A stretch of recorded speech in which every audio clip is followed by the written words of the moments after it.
Well, it gives me great pleasure to welcome to this virtual stage Tim Brown, one of the co-founders of Allbirds, and someone that I know at League Apps we've taken a lot of inspiration from, as many have, about running and scaling a business with incredible impact. And he also has a great connection to the world of sports and an illustrious soccer career hopefully we'll get into. So Tim, welcome, and thank you for joining us at NextUp University.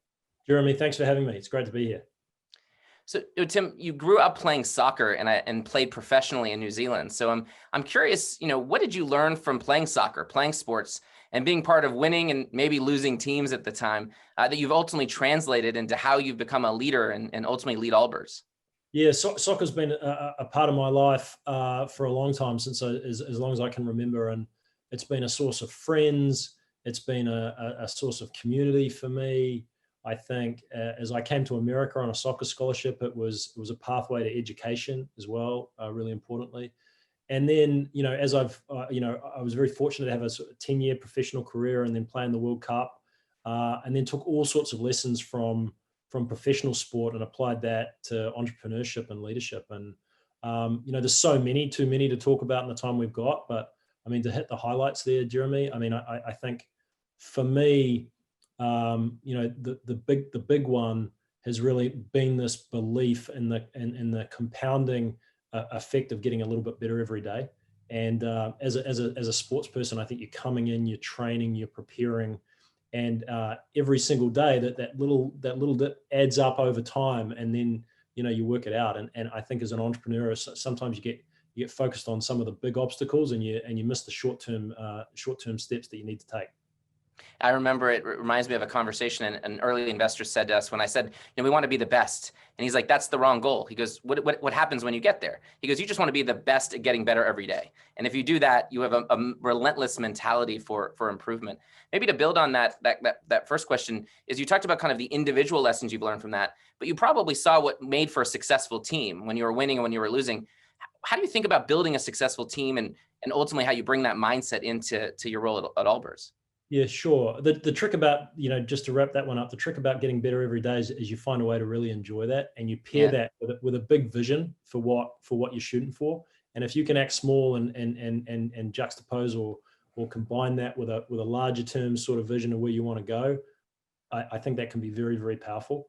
And in terms of team, though, I mean, it's really interesting. What you understand in a football team or a soccer team is that you don't need 11 goalkeepers. That doesn't help. You don't want 11 strikers. You need a combination of different strengths and abilities, and you need very confident folks. You need very humble folks. You need ultimately a group of people that, when they come together, buy into the idea that the sum is greater than the individual parts. And if you do that, and it is rare, but if you do that, great things can come from that. And the feeling of that was something that I got addicted to in sports and have tried to replicate in an entrepreneurial setting. And I think the translation of that is, you want big, loud, boisterous personalities, but you want quiet, humble workers. You want people that are obviously different at different functional skill sets, and how you think about putting that together. And oftentimes, again, the juxtaposition or combination of people that are on paper quite different is when the really exciting things happen. And me and my co-founder, Joey, he's an engineer. I studied design. I'm from New Zealand. He's from America.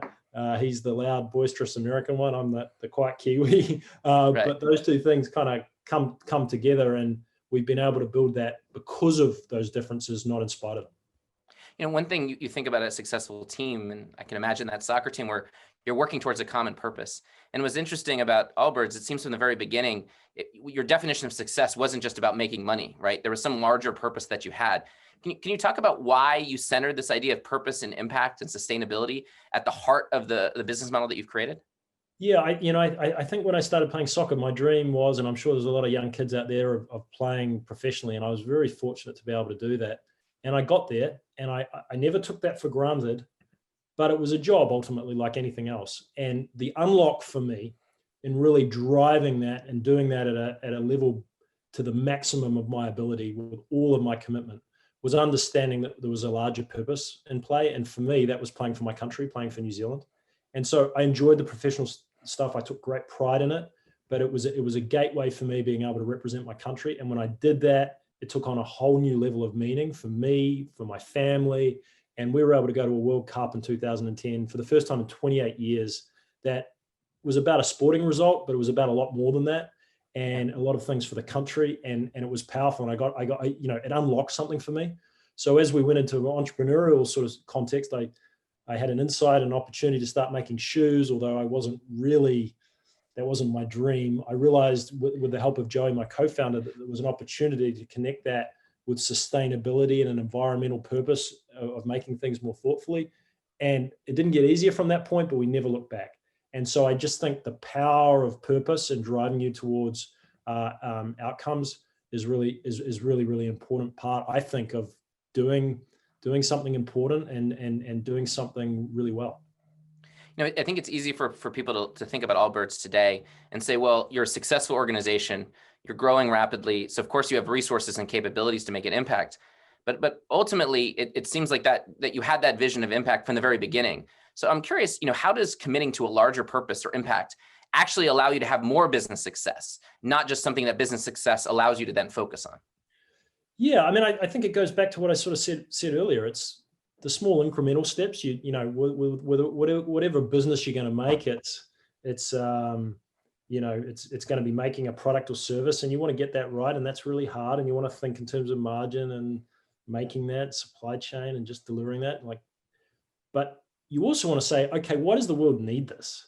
Like on some level, like what I'm doing needs to matter, and I think increasingly people are understanding the power as a B Corp at Allbirds, and you spoke about it, Jeremy, with some of the things that League Apps is trying to do.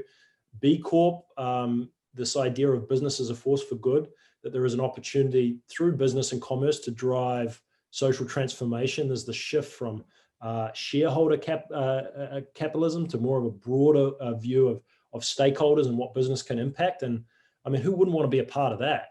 And this is the key. It's like purpose and business success aren't mutually exclusive. Again, like a great team, they can go further, I think, together than they can individually. And I think it's a really exciting time to be thinking about that as a young person joining the workforce or imagining starting a company, that it can do both of those things.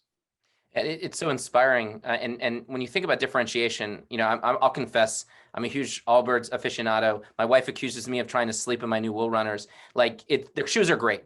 But at the end of the day, it feels like the success Allbirds has is not just because your shoes are amazing, although that's a part of it. When you think back to the factors that have led to your incredible success, especially the success so quickly, what are those factors beyond the fact that you have an incredible product? Well, firstly, we stuck with it. And I like to sort of say Allbirds was a bad idea for a long, long time before it was a good one. And it was probably started working on this in 2007 while I was still playing football. A lot of my teammates laughed at me. They're good for that. Kept chipping away, hundreds and hundreds and hundreds of prototypes later, almost like a little bit of a crazy person in retrospect. Allbirds was launched after a Kickstarter campaign in 2015. So 8 years later. And if I look back on my sporting career, I came out of the University of Cincinnati as a design graduate, got rejected by MLS, went and played for a feeder club. My sporting career was kind of a bad idea for a long time before, you go to a World Cup in 2010. So I've sort of seen this thing twice. Nothing happens quickly.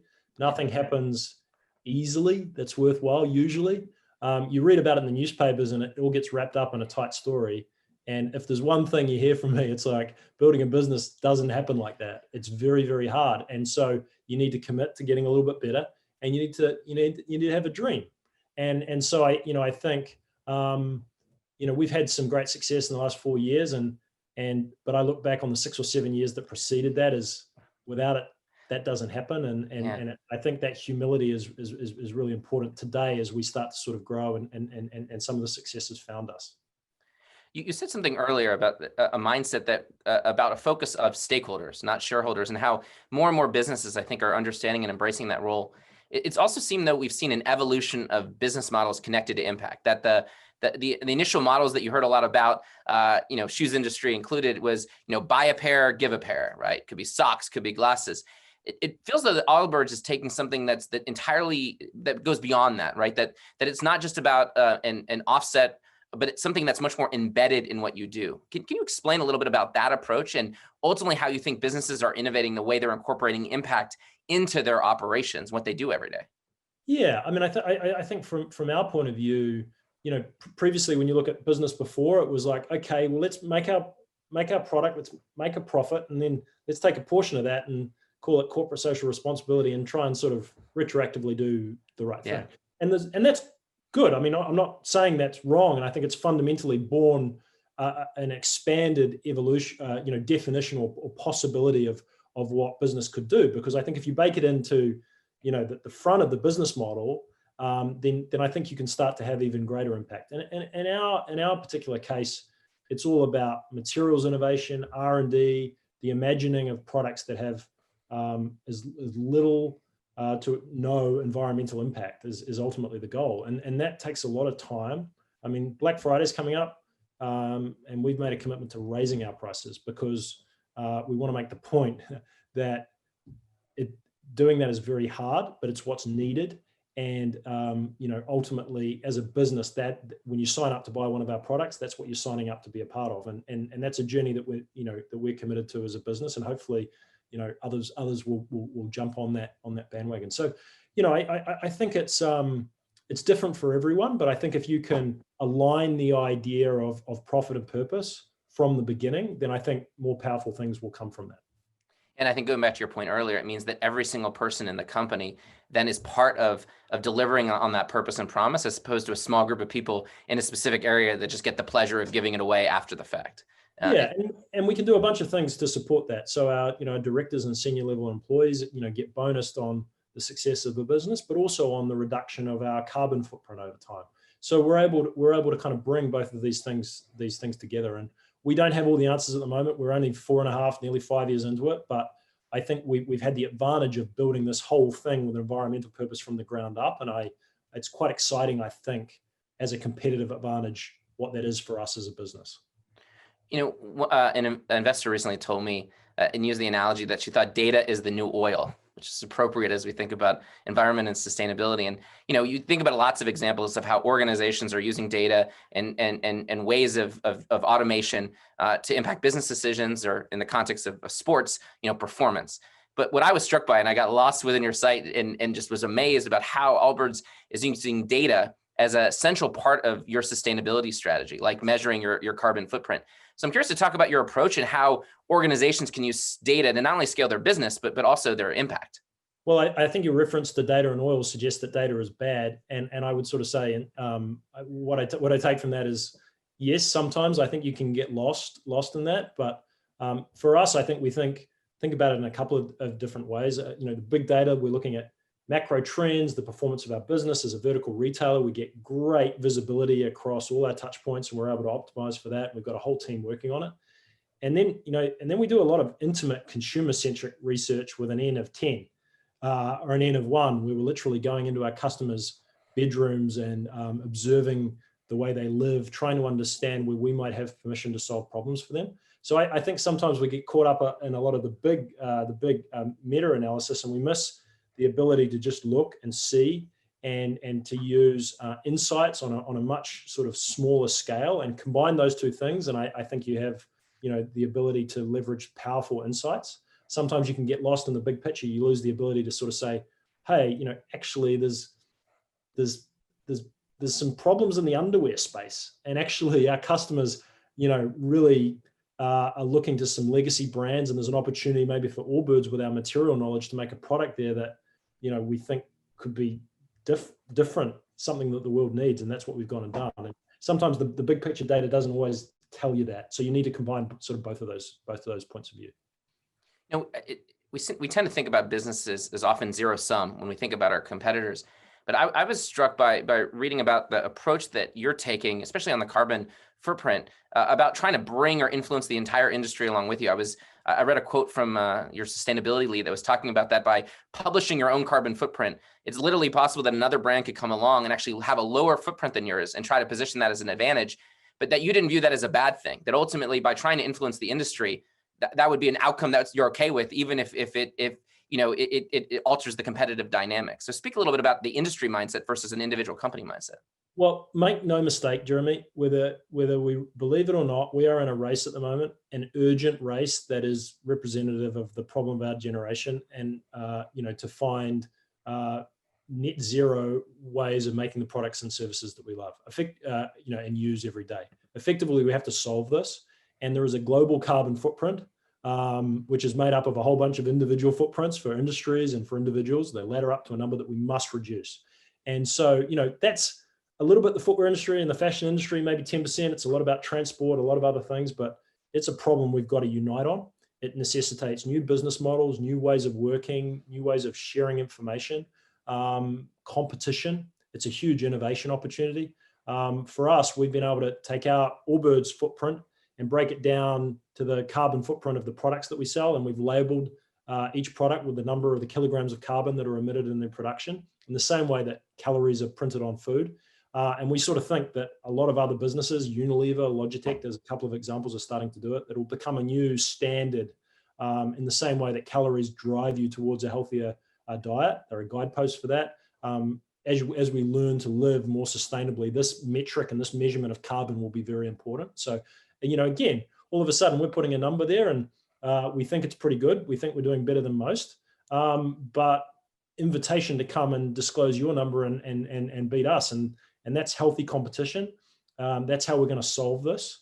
It's how we're going to push each other because the problem is urgent and the time is now to do it. What I'm struck by is everything that Allbirds is doing is there's this underlying theme of innovation, right? Whether it's new types of shoes or new product categories like apparel. And it doesn't seem just limited to kind of testing and innovation on product development, but ultimately also your innovation related to sustainability and the kind of impact that you can have around the world. How have you created that kind of culture of innovation, both about your business and also about the kind of impact you have in the world? Well, I think we're in a shift. I think chapter one of sustainability was an emotional one. We understand there's a problem. It started with a small subset of the population. It spread to a far larger one, and there's consensus that there is a problem. Chapter two is that shifting from the heart to the head. Traditionally, sustainability is telling me all the things that I shouldn't be doing, and that's important. But it's also synonymous, I think, about innovation, problem solving, new ways of doing things, new ways of sharing information. We're working with Adidas as a competitor, a traditional competitor, sharing all our best practice in really transparent ways, trying to co-create a shoe that is sub 2 kilograms of carbon, which we think is the equivalent of running a 2-minute mile at the moment. And I think it's an example of sort of new ways of working as this thing shifts. And again, moving away from like, I feel I'm doing the right thing to, okay, how do we measure that? How do we put a number on the product so that the consumer can understand? And then let's work together or compete together to try and lower that. And I think it's the shift from the heart to the head is going on, and sustainability is increasingly becoming about innovation as much as it is about rules of behavior. I think it's often easy to view sustainability as being the focus of very specific industries, manufacturing, whatnot. You're speaking now to leaders across the country and in the world around youth and local sports. And so they might be asking, well, how is sustainability relevant to me? I'm going to focus on access to sport, which is super important, or other kinds of issues. What role can these organizations, small, medium-sized businesses, nonprofits around the country, how could they think about sustainability in the way that they're going about running their organizations? Well, I mean, first of all, to understand it, you've got to measure it. And, I think as a business, it's taken some time. Increasingly, the costs are coming down and the technology and the ability to do this, but measuring your carbon footprint is the first step to sort of understanding. And you're looking, in our particular case, we're looking at every employee trip to work, every plane ride that our employees take, the way that we make our stuff, and obviously the lights in the office. And you get your picture of that number. And then I think, offsets represent not the answer, but a short-term effective tax that you apply to offset that and drive it down to zero. And all of a sudden, you have a financial number on, in your accounting that you're trying to manage, like any other expense, to lower, and you're incentivized to reduce that with shifting to renewable power, to turning the lights out when you leave the room, all sorts of little things. But the mentality and the discipline of understanding that is helpful. And then you get to work with with innovating and thinking more broadly about all the different things you might be able to do. And I think if you're doing that, you're on the leading edge of the conversation. And it's harder, obviously, for youth sports teams, but everyone needs to think this way. We're convinced at Allbirds this is the shift that's going to go on, and the organizations that get out in front of it are the ones that are going to kind of win in the long run. And I personally think it's exciting. And all of a sudden, again, you stop wanting to do the right thing and you're able to measure it. You're able to make more objective decisions about a whole bunch of different things about how you run your organization. And that's a really healthy place to be. And it's also a great lesson that sometimes you can think about things that have a cost that you're not capturing. And if you start to think and visualize that cost of what you're doing and how you're running your organization, you can do something about it. A final question to pose to you at the risk of being an obnoxious American. Oh, sorry, go ahead. I was just going to say, because here's what happens. At some point, the government gets involved and there is a tax, and the businesses that have prepared for this are the ones that have already started doing it, and they're going to win. So I think it's coming to us. A cost for carbon and for our consumption and for our pollution is coming. And so, I think it's very prudent and smart to get out in front of that. Sorry to cut you off there. No worries. So at the risk of being an obnoxious American, I'm going to bring up potentially a painful moment in New Zealand sporting history, but certainly maybe a positive moment in the world, which is, we've taken a lot of inspiration at Leg Apps from the famous Nelson Mandela quote about how sports has the power to change the world. And the sentiment behind that quote and in his kind of extolling the benefit of sport really came from that role that the 1995 Rugby World Cup that South Africa hosted and surprisingly won and over the All Blacks, unfortunately, played in bringing the country together. And so as a global business leader who's been influenced by sport, I'm curious to know and leave us with this thought, what do you think about the power of sport, especially when you think about the challenges we as a society and a world are facing today when it comes to a lack of social cohesion and a sense of community or division or questions of inequity? What is that power of sport that you've seen and believed in your life? Well, you left me with an easy one there. I guess the game you're referring to is the 1995 Rugby World Cup final, where the All Blacks lost to South Africa, and New Zealand at the time had a storied sort of rugby, kind of legendary status as one of the great teams of sport, but of rugby, they win very often. And they hadn't won a World Cup since 1987, and it was a crushing blow. And it wasn't until 2011 they were able to turn that around. So it was a tough spot for the country. But when I think about the All Blacks, I think so much less about wins and so much more about character and the Maori culture, and a sense of humility, deep pride in performance, but a deep humility for that team and how it represents New Zealand. And it's more important, I think, how they behave when they lose, as they've just done recently to Argentina for the first time ever in Australia, how they carry themselves, how they can congratulate the opposition. They've come to be the leading edge of the best of what New Zealand represents almost all of the time. And I think you see sport transcending the result on the playing field to be something so much more for our country with the All Blacks and with the All Whites, the nickname for the soccer team that I was fortunate to be a part of. And that is sport at its best. It teaches us how we put aside the short term to think about the bigger picture and show us the importance of working together and, of understanding why we're striving to win, in competition, that there's a larger thing going on. And so I'm very, very proud of the All Blacks and what it represents for New Zealand. And I think it's a great lesson for sort of sport in terms of how they carry themselves. And as you've pointed out in this amazing conversation, it's not just a lesson for sport when things are better and more important than wins and losses. It's also true for companies and organizations, and more than just the bottom line, that if there's something larger you're trying to achieve and you enjoy and appreciate the journey, then you win no matter what. So thank you, Tim, for being with us. This was amazing, and congrats on all the success. And it's too bad for MLS you didn't go on to be a professional soccer player, but good for the world and our feet. Yeah, good. Well, I appreciate it, Jeremy. Great to chat with you. Thanks for having us. Appreciate it. Thank you, man. Cheers. Thanks.